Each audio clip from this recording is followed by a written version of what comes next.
A Igreja que Deus quer. Essa é a série que eu tenho tido o privilégio de compartilhar com você aqui nesses domingos. E o tema é um tema proposital, porque nós precisamos, queridos, no século XXI, repensar e compreender o que significa ser igreja segundo o Novo Testamento. Alguém disse muito bem que as igrejas, nos últimos anos, nas últimas décadas, ficaram tão preocupadas em fazer a igreja acontecer e ter resultado, que muitas delas entenderam ou esqueceram a essência da igreja e pararam de perguntar o que é uma igreja segundo o propósito de Deus, uma igreja segundo o Novo Testamento. E nós estamos então aqui revisitando o Novo Testamento para compreendermos e relembrarmos o que é ser igreja. Já vimos em Mateus capítulo 16 a promessa de Jesus que ele edificaria a sua igreja. Eu amo aquela expressão que ele diz: edificarei a minha igreja e as portas do inferno não prevalecerão contra ela. Isso tira um peso das minhas costas, porque a igreja não é minha, é dele. E ele diz que é ele que faz o trabalho de edificar a igreja. Ele estava dizendo que ele fundaria essa igreja e ele seria o responsável por manter essa igreja. Edificarei, olha que é um processo, primeiro futuro e contínuo. Eu edificarei a minha igreja e as portas do inferno não vão vencer essa igreja. É uma igreja que será edificada por Jesus, uma igreja que pertence a ele e que uma igreja que tem a promessa de ser vitoriosa, queridos. Vimos depois, em Atos capítulo 2, primeiros versos, o dia de Pentecostes, quando essa promessa se cumpriu. Os 120 estavam reunidos, aquele grupo inicial, que era o grupo que tinha seguido a Jesus, então era formado pelos apóstolos, ou discípulos de Jesus e outros mais, e eles então estão aguardando a promessa que Deus fez por meio de Jesus, que o Espírito Santo viria. E no dia de Pentecostes, aquela festa que havia pessoas de várias partes do mundo, judeus de várias partes do mundo e outras pessoas também não judeus presentes ali, o Espírito Santo veio sobre eles e naquele dia a igreja foi inaugurada. E o Espírito Santo passou a fazer parte da igreja, daquele grupo, naquele dia. Aquele é o marco inaugural da igreja, quando a igreja passou a existir. Quando que a promessa de Jesus se cumpriu?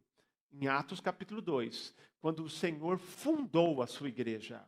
E aí vimos ali que aquela igreja logo teve 3.000 conversões. E nos primeiros versos de Atos, nós vemos a descida do Espírito Santo. A partir do verso 30, e depois do sermão de Pedro, nós vemos essa igreja, algumas características: o grupo dos chamados por Deus, o grupo daqueles que se arrependeram, e creram na palavra, foram batizados, foram acrescentados àquela igreja. Então, naqueles primeiros versos, nós vimos a descida do Espírito, depois do sermão de Pedro, o apelo, a conversão, e já vemos algumas marcas das pessoas que fazem parte da igreja.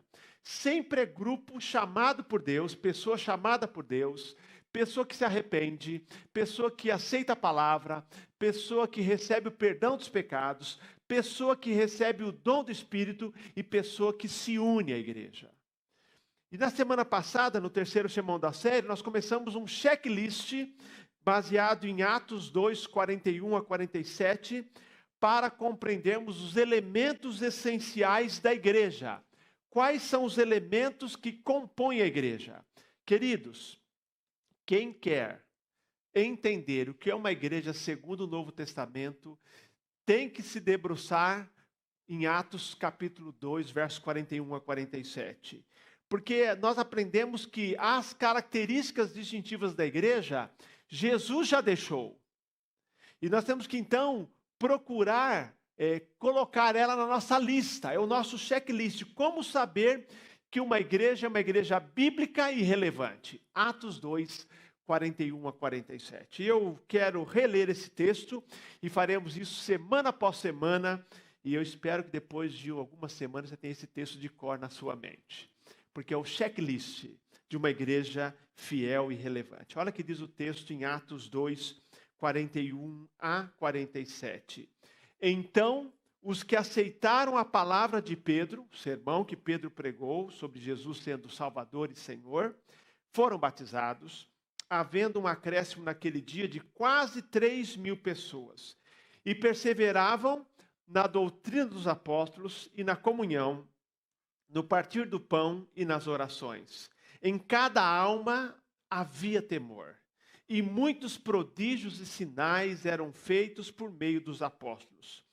Todos os que criam estavam juntos e tinham tudo em comum. Vendiam as suas propriedades e bens, distribuindo o produto entre todos à medida que alguém tinha necessidade. Diariamente, perseveravam unânimes no templo, partiam pão de casa em casa e tomavam as suas refeições com alegria e singeleza de coração, louvando a Deus e contando com a simpatia de todo o povo. Enquanto isso, o Senhor lhes acrescentava dia a dia os que iam sendo salvos. Amém? Relembrando, Francis Chan afirmou que desta igreja todo mundo quer participar. É impossível não ler Atos capítulo 2, versos 41 e 47 e dizer assim, essa igreja é boa, dessa igreja eu quero participar. Nosso desafio é procurarmos ser cada vez mais uma igreja desse tipo. Uma igreja do século I no século XXI. Sem idealizar a igreja, essa igreja tem defeitos também, os defeitos vão aparecendo nessa igreja a partir já no capítulo 3, mas o fato é que esse é um retrato de uma igreja recém-fundada, recém-organizada, cheia do Espírito Santo, e por estar cheia do Espírito Santo, os sinais distintivos, as marcas que Deus quer ver na igreja, logo apareceram. Semana passada vimos a primeira marca, que uma igreja fiel e relevante, ela persevera na doutrina, ou no ensino dos apóstolos. Falando em termos atuais, uma igreja fiel e relevante é uma igreja apegada à palavra de Deus. Como a gente diz, como bom batista, como nossa regra de fé e prática. Que significa que na Bíblia nós cremos e procuramos adequar a nossa vida ao que ela revela. É isso que quer dizer que a Bíblia é a nossa regra de fé e prática. Porque nós corremos o risco, ao longo do tempo, do nosso desvio ser: cremos na Bíblia, no que ela diz, mas não vivemos o que ela diz. Então, ser apegado ao ensino dos apóstolos, ou às Escrituras, é crer que ela é autoridade na nossa vida, crer que ela é inspirada por Deus, que ela ensina a verdade e procurar adequar a nossa vida a ela. Queridos, o cristianismo nos ensina que somos nós que nos colocamos sob a palavra de Deus. Nós não colocamos a palavra de Deus para o nosso juízo, dizendo assim, somos nós que a avaliamos, somos nós que determinamos o que cremos e o que não cremos. Não, nós nos colocamos sob a palavra de Deus. Ela é plenamente inspirada por Deus. Todo, de Gênesis a Apocalipse. E nós nos submetemos a ela. Então é isso ser uma igreja fiel à doutrina. E aí, deixa aqui fazer um alerta. O alerta de que cada vez mais Satanás vai lançar dúvida sobre a palavra de Deus, sobre a sua inspiração, sobre a sua autoridade, e as pessoas, e inclusive aquilo que eu chamo de fogo amigo dentro da igreja, gente falando contra a palavra de Deus. Falando dentro das igrejas evangélicas, questionando a palavra de Deus. A palavra não está aqui para ser questionada, para ser obedecida. Hoje, na aula de batismo, vou falar sobre por que eu creio na Bíblia. A sua autenticidade, a sua veracidade, a sua atualidade. Então, já está provado. Queridos, a Bíblia tem sido questionada, mas permanece porque é palavra de Deus. Já foi queimada em muitas fogueiras. Já foi proibida. Mas onde ela chega, ela é poderosa. Então, não tem dúvida, gente, que ela é inspirada por Deus, é aplicável ao século XXI. Nosso desafio é entender a Bíblia, nos submeter à Bíblia e procurar praticá-la. Satanás não vai, como nunca desistiu, de lançar dúvida sobre a Bíblia, ou você crê na Bíblia, mas não lê a Bíblia, não praticar a Bíblia. Ele vai tentar, como alguém diz muito bem, Ou o pecado vai te desviar desse livro, ou esse livro vai te desviar do pecado. Então, a Bíblia ela é poderosa. Então, por isso que a gente enfatiza tanto. Então, uma igreja fiel e relevante é apegada à palavra de Deus. De Gênesis a Apocalipse, ponto final. Você lê Gênesis 1 e fala assim, está começando. Você lê Apocalipse assim, não acrescenta nada, terminou. Está aqui a palavra de Deus. E o nosso desafio é procurar compreendê-la. Como disse, atualizar a nossa mente, porque muitas vezes nós não fazemos a leitura adequada da palavra de Deus. Nós não podemos fazer uma leitura enviesada, uma leitura bíblica, correta, com a boa interpretação e aplicarmos na nossa vida. A Bíblia é um livro não apenas para você encher a sua mente, mas para transformar a sua vida. A igreja do primeiro século, a igreja de Jerusalém, naquele momento, cria no Antigo Testamento e cria naquele ensino dos apóstolos que depois compôs o Novo Testamento e ficou apegado. A igreja em Jerusalém e as outras igrejas que surgiram o tempo todo estavam apegados à palavra de Deus. Diz a Bíblia que eles cresciam no conhecimento de Deus. Esse é o primeiro elemento inegociável, é a base, porque a igreja, como diz o apóstolo Paulo, está fundamentada no ensino dos apóstolos e dos profetas também. Mas há um segundo elemento, queridos, importantíssimo para a nossa vida. O texto diz que eles também perseveravam na comunhão. A igreja, segundo o Novo Testamento, uma igreja que é fiel e relevante, ela se apega à comunhão. Você sabe, Deus nos criou seres relacionais. Mesmo as pessoas que gostam de ficar mais quietinhas, elas precisam de gente, né? Ninguém quer ficar sozinho o tempo todo. Tá? Nós precisamos de gente, por isso que as pessoas buscam formar uma família, por isso tem os clubes, tem os grupos de amigos. Nós fomos criados por natureza seres relacionais. Então, quem tem família sabe, né? Gosta da reunião em torno da mesa, os avós gostam do barulho dos netos em casa. Nós gostamos, porque Deus nos criou assim. Deus nos criou seres relacionais. Basta marcar uma festa como ontem marcaram, está lotado, viu, gente? Porque o povo gosta de estar junto. Nós gostamos de estar juntos. Deus nos criou assim. Agora, a vontade de Deus é que a igreja seja marcada pela comunhão. E aqui um alerta. Comunhão é mais do que participar de um culto de final de semana. Comunhão é mais do que um cafezinho depois do culto. Comunhão é mais do que um abraço antes ou depois do culto. Comunhão é mais do que um jantar, do que um almoço e um encontro, embora a comunhão também possa ser realizada por meio disso. Mas é mais do que isso. Porque pode ter abraço, pode ter café, pode ter um almoço, pode ter um jantar, pode ter uma festa e mesmo assim não ter laço. É mais do que isso. A palavra koinonia é a ideia de ter algo em comum, no sentido de dar e receber. E Charles Swindoll, eu quero compartilhar com você aqui, duas definições que ele dá. Ele diz que comunhão, ele define como relacionamentos íntimos e mútuos, nos quais as pessoas compartilham coisas em comum e permanecem envolvidas umas com as outras. E mais ainda, é relacionamento em que as pessoas compartilham a vida umas com as outras, dividindo tanto as dificuldades quanto as alegrias. Ele retirou isso de Atos capítulo 2. Comunhão é isto, é relacionamento íntimo, é compartilhar. É você compartilha, você permanece envolvido, você compartilha coisa em comum, você divide suas alegrias e tristezas.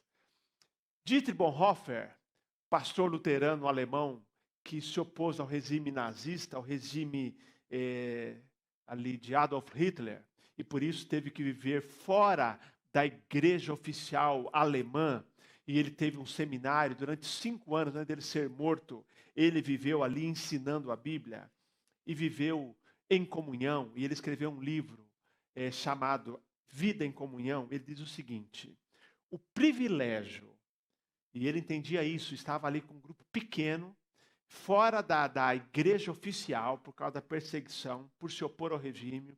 E esse grupo de seminaristas, de pessoas que cresciam com ele ali, aquela igreja, ele diz, o privilégio que cristãos têm de viverem já agora em comunhão visível com outros cristãos no período entre a morte de Cristo e o juízo final é apenas uma antecipação misericordiosa das coisas que virão. Dietrich Bonhoeffer olhava para aquele privilégio de ter uma igreja, um grupo de comunhão, uma comunhão visível, não uma comunhão, como ele usa a expressão, psíquica apenas, imaginária. Ele fala que essa comunhão visível, que nós temos a oportunidade de ter, nós temos também entre a vinda de Cristo, a morte de Cristo e o seu retorno, é apenas uma antecipação misericordiosa das coisas que virão. O melhor está por vir. Quem não gosta de comunhão vai ter dificuldade no céu, viu, gente? Entendeu? Tem gente que pensa assim, eu quero ir para o céu para não quero encontrar fulano de tal. Não tem jeito, vai encontrar. Entendeu? E lá vai ter que viver bem com ele. Entendeu? Mas o fato é que ele já olha como antecipação da comunhão celestial. A igreja em Jerusalém, quando foi preenchida, tomada pelo Espírito Santo, uma das primeiras marcas dessa igreja visível é que essa igreja foi preenchida, foi motivada para ter comunhão. O texto de Atos 2 descreve a vida de comunhão dessa igreja, dizendo que eles perseveravam na comunhão, mas diz que eles estavam juntos, tinham tudo em comum. Verso 46 diz que eles perseveravam unânimes no templo e partiam pão de casa em casa, tomavam suas refeições com alegria e singeleza de coração. São descrições da comunhão, queridos. Não fala apenas que eles perseveravam na comunhão. De que maneira? Eles estavam unânimes no templo. Eles nem templo tinham, eles estavam no pátio do templo de Jerusalém, que era o templo dos judeus. Eles não tinham templo, mas estavam ali no pátio do templo. Mas não apenas isso, eles estavam também juntos, de casa em casa. E eles tomavam refeições juntos, com alegria e singeleza de coração. Havia comunhão, eles compartilhavam a vida. Diz até que eles vendiam seus bens e repartiam com o que cada um necessitava. A Bíblia diz de Barnabé que, tendo um terreno, vendeu e colocou aos pés dos apóstolos para que dividisse com pessoas que estavam necessitadas. Queridos, o Espírito Santo produziu nessa igreja um desejo de comunhão. E lembrar que a comunhão ela tem duas dimensões, tem a dimensão vertical e horizontal. A nossa comunhão começa num relacionamento com Deus, em primeiro lugar. E é o relacionamento com Deus que produz, queridos, a comunhão com meu irmão. 1 João fala disso. João diz: o que vimos e ouvimos, anunciamos também a vocês, para que vocês tenham comunhão conosco. Mas ele fala, a nossa comunhão é com o Pai e com seu Filho, Jesus Cristo. Ele está dizendo que a comunhão que ele tinha com a Trindade é que os levava a ter comunhão com os irmãos. Tanto que Paulo fala que a comunhão que a igreja tem é comunhão do Espírito. Comunhão do Espírito. Efésios 5, a Bíblia diz que devemos ser cheios de Espírito e o resultado vai ser falando entre vocês com salmos, hinos e cânticos espirituais. Ou seja, quando preenchidos pelo Espírito, como em Atos 2, uma das manifestações de estar cheio de Espírito é eu conseguir e desejar conviver com meu irmão, falando entre vocês. E é linguagem de edificação, com salmo, com hino, cântico espiritual. É algo que edifica o irmão. A comunhão, queridos, é obra do Espírito. Comunhão não é algo que a igreja produz. A igreja, ela tem a comunhão porque o Espírito Santo atua na vida de cada cristão. Na chamada bênção apostólica, aparece uma das versões, exatamente isso. Fala da graça do Senhor Jesus Cristo, do amor de Deus e da comunhão do Espírito. Comunhão é obra do Espírito Santo na nossa vida. Quando a gente olha para a igreja de Jerusalém, que é o nosso modelo, o que nós vemos é uma das mais belas descrições do que é comunhão. Em Atos 4:32, o autor, Lucas, falando dessa igreja de Jerusalém, fala que da multidão dos que creram, era um o coração e era uma alma. Havia comunhão, queridos. O Espírito Santo produz comunhão. Por isso que a igreja não pode fazer uma opção por aquilo que é muito comum hoje, chamada privatização da fé. Porque a privatização da fé é algo desconhecido pelo Novo Testamento. O que é privatização da fé? Eu vivo a minha fé sozinho. Sozinho. Entendeu? Eu vou ser um desigrejado. Eu estou cansado de igreja. Estou decepcionado com a igreja. Então eu tenho a minha fé. Ou, mesmo estando bem com a igreja, é mais confortável ficar em casa. Vou ter minha vida ali em casa. É a chamada privatização da fé. O Novo Testamento não nos dá esta opção. Nós louvamos a Deus porque na pandemia nós descobrimos formas criativas de termos comunhão. E hoje temos uma igreja melhor, porque é uma igreja híbrida. Você pode ter o presencial e pode ter um online de várias maneiras, não para diminuir a comunhão presencial, mas para além da presencial ter uma comunhão virtual. Nós temos oportunidade. Mas ninguém pode dizer nesse momento, agora eu resolvi, olha, eu aprendi na pandemia que eu não preciso de igreja. Se alguém aprendeu isso, aprendeu errado. Porque o que nós aprendemos na pandemia, o quanto faz falta a igreja. O como faz falta estar com os irmãos. Não o contrário, nós precisamos. Porque a vida cristã é vida comunitária. Nós somos chamados pelo autor aos Hebreus para congregar. Ele fala, cuidemos também de nos animar uns aos outros no amor e na prática de boas obras.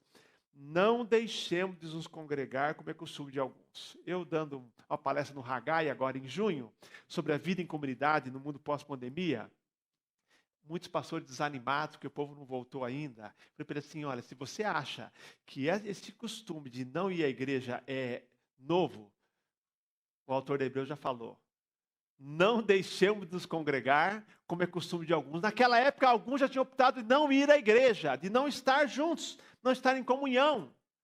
Mas ele fala, não, cuidemos, fique atento. Não deixar de congregar, mas aproveitar a oportunidade da convivência, para nos animarmos uns aos outros, para a prática, no amor e na prática de boas obras. A igreja que Deus quer é uma igreja onde as pessoas se amam e por isso gostam de estar juntas, preocupam-se uma com as outras e cuidam uma das outras. Essa é a igreja de Atos 2, essa é a igreja que queremos ser. Uma igreja de pessoas se amam, têm interesse pelas outras, compartilham tristezas, compartilham as alegrias, se preocupam e gostam de estar juntas. Deus quer que a igreja funcione como uma família. Os cristãos de Jerusalém deliberadamente optaram por se reunir, por estarem juntos e por nutrirem essa comunhão. Comunhão que nós não criamos, mas nós nutrimos. Paulo diz isso à igreja de Tessalônica, que vocês foram instruídos a amar uns aos outros. E eu os exorto a que vocês progridam nesse amor, na expressão dessa comunhão.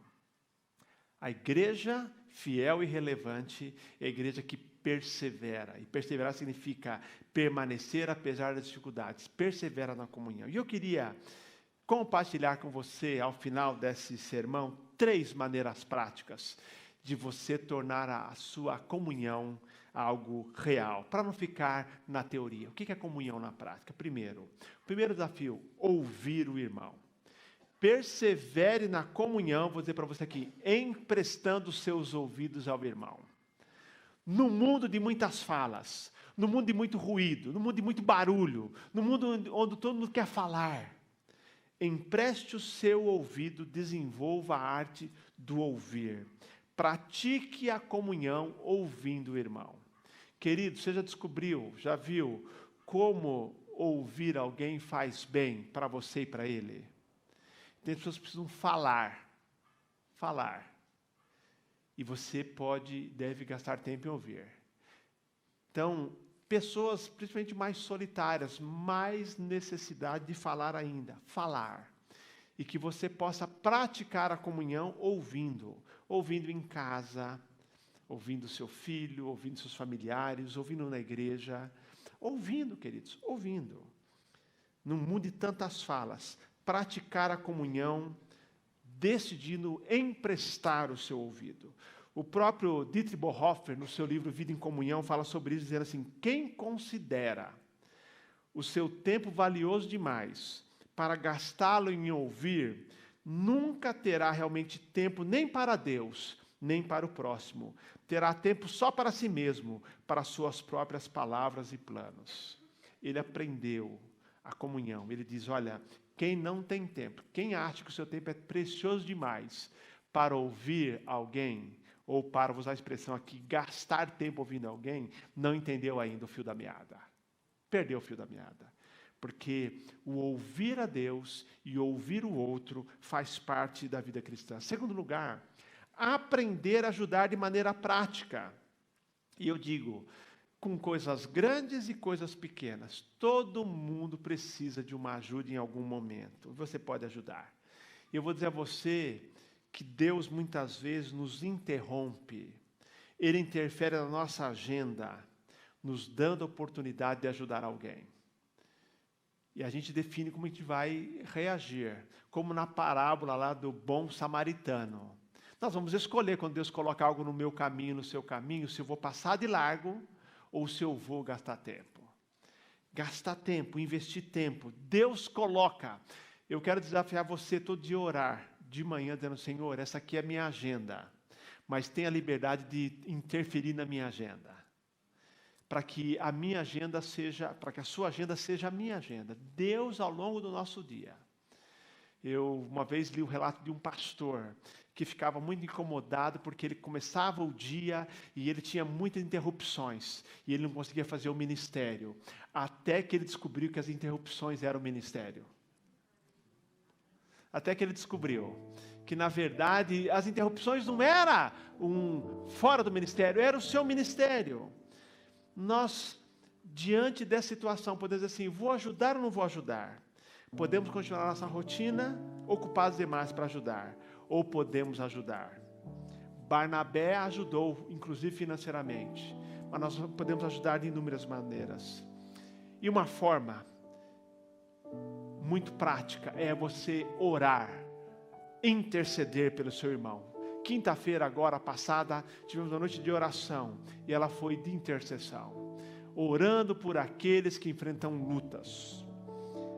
Persevere na comunhão, orando em favor do seu irmão.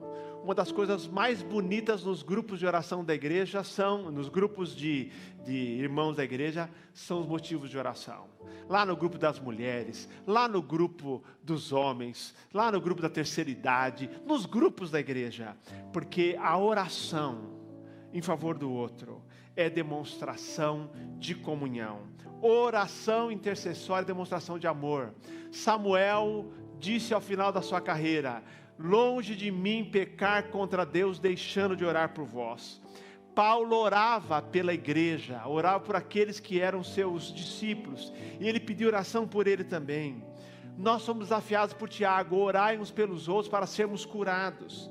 Que bênção poder desenvolver a comunhão por meio da oração.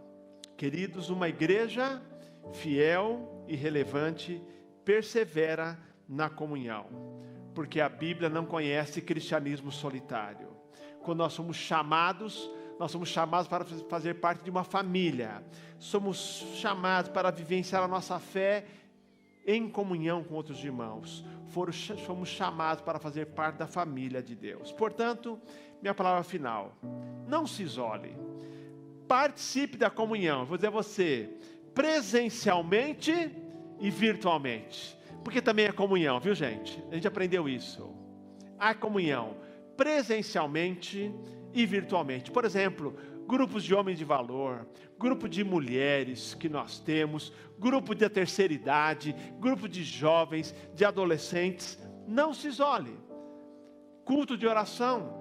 Quando a gente está aqui de quinta-feira, e é tão bom porque a comunhão aqui, o grupo menor, você pode ter, participe. Vou dizer, aproveite todas as oportunidades presenciais e virtuais para desenvolver a comunhão.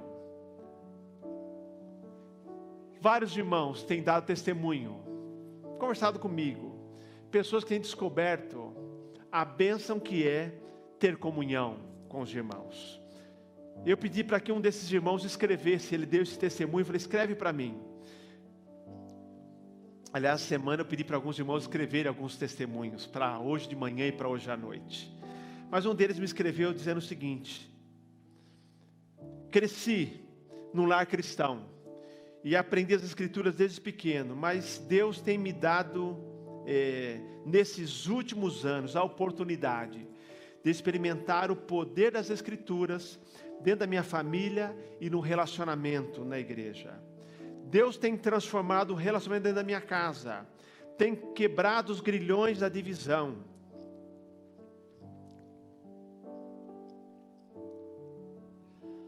Das discussões e desentendimento, colocando o amor dele onde só havia conhecimento da palavra. Esse processo libertador começou a se intensificar na minha vida quando entramos na Igreja Batista do Cambuí. Deus tem operado através das orações da igreja, através das palavras transformadoras e na presença de Deus em nossos cultos. Cada irmão na igreja que me dá um abraço ou um sorriso, eu ouço a voz de Deus dizendo: eu te amo. O corpo precisa estar junto para que a glória de Deus se manifeste em nossas vidas, e nosso inimigo vai criar qualquer estratégia para que não estejamos juntos. Satanás teme quando deixamos nossas diferenças e ajoelhamos juntos. O corpo de Cristo não será jamais um corpo se não estivermos juntos. Amo minha igreja e sou grato a Deus pelo preço que pagou para que estivéssemos aqui reunidos. E perseveravam na comunhão. Essa é uma das marcas da igreja que Deus quer.